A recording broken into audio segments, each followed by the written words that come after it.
Good morning. Would you please state your name for the record? Have you ever given a deposition before? No. Have you had an opportunity to meet with your counsel in advance of the deposition to get yourself prepared? Yes. This is a deposition. You've just been administered the same oath that would be administered to you if we were in a courtroom instead of this conference room. You understand that? Yes. You understand that it is being videotaped? Yes. Your job today is to answer the questions as best you can. That's what the oath is for. Answering the questions as best you can doesn't including guesses when you don't know what the answer is. So if you don't know an answer to a question, I don't know is a perfectly fine response.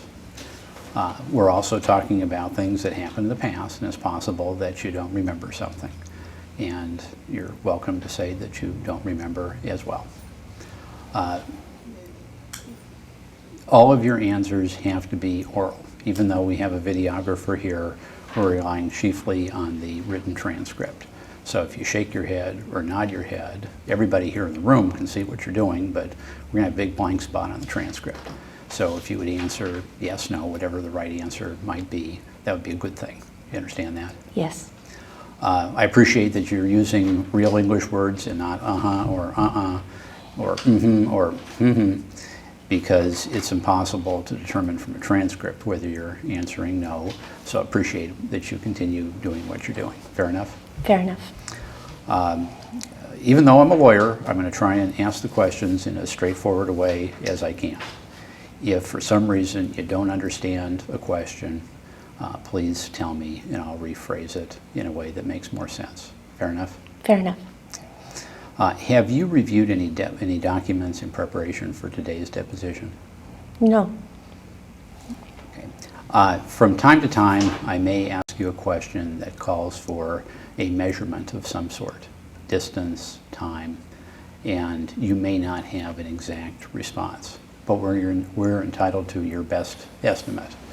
So, for example, we're sitting here in this room. You are here and you could estimate what the dimensions of this room are. You could not, though, estimate the dimensions of my office because, as far as I know, you haven't been there.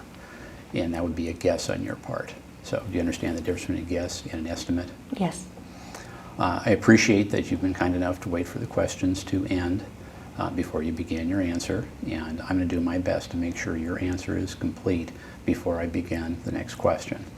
And the reason for that is, in addition to common courtesy, we have a certified shorthand reporter, and she can only take down one person talking at a time. Thank you.